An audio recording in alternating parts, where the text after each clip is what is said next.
Қайырлы күн достар, бүгін сіздерге сметаник пирогын жасап көрсетемін. Өте дәмді пирог, тез жасалатын. Қазір кесіп көрсетіп мен салған пирогты.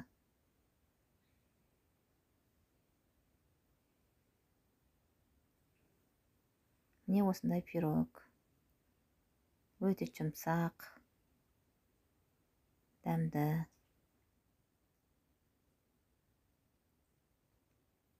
Егер де менің рецепттерім ұнап жатса, каналға тіркеліп, коммент жазып, қоңыраушаны басуды ұмытпаңыздар. Достар, жасап көріңіздер, менің рецептім бойынша. Сіздерге ұнайды деп ойлаймын. Бізге керек заттар: 2 жұмыртқа, 200 грамм сары май, шым-шым тұз, сосын 100 грамм шекер. Жұмыртқама шекер салдым, шым-шым тұз салдым. Разрыхтелу керек 5 грамм. Жұмыртқа мен шекер жақсылап араластырамыз. Біркелкі масса болғаннан кейін майымды салам. Бөлме температурасында тұрған май. Менде сары май. Осыған енді майымыз араласқаннан кейін 5 грамм 1 пакетик разрыхтелу салам. Жақсылап араластырамыз. Алдын ала иректен өткізілген ұнды өстіп жайлап саламыз.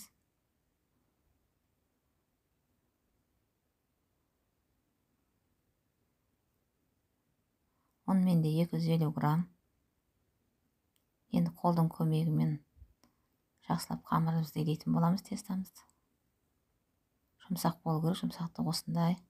Неғұрлым теста жұмсақ болса, пирогымыз да соғұрлым жұмсақ, әдемі болады.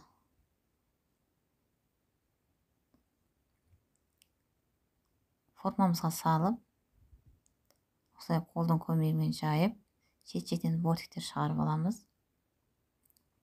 Екеуміз ортасына салмасын құюымыз керек. Енді ішіне салатын салмасын дайындаймыз. 3 жұмыртқаға қаймақ қосам, шекер қосам, кукурузный крахмал керек. 3 жұмыртқаны жақсылап араластырып алам. 100 грамм шекерім салып араластырам.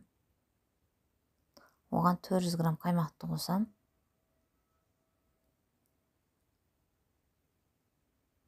Сөйтіп жақсылап араластырып, 3 ас қасық крахмал салам. Кукурузный крахмал салам. Сөйтіп оны да жақсылап араластырам.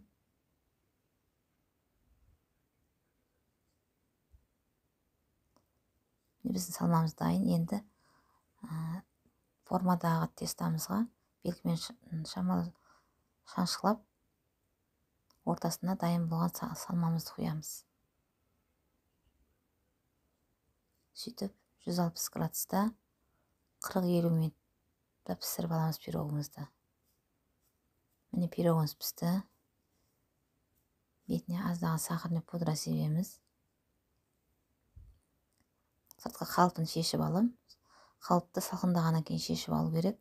Менде 1 сағаттай піскеннен кейін тұрғаннан кейін сыртқы қалпын шешіп алдым.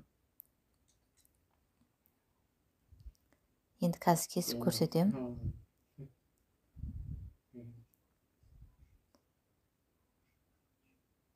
Өте жұмсақ, тез кесілетін, дәмді. Достар, жасап көріңіздер. Өте дәмді пирог. Бір жасағаннан шығатын. Рецепті оңай. Неке кескендегі түрі осындай болады.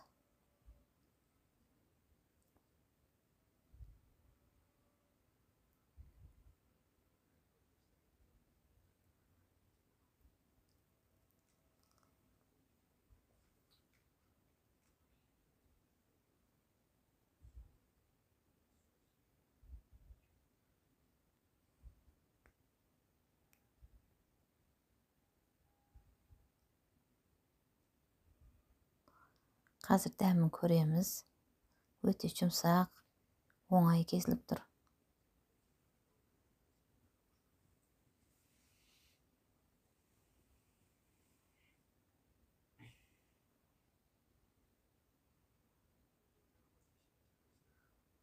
Өте дәмді. Егер менің рецептім ұнап жатса, Каналга тіркеліп, коммент жазып, қоңыраушаны басуды ұмытпаңыздар.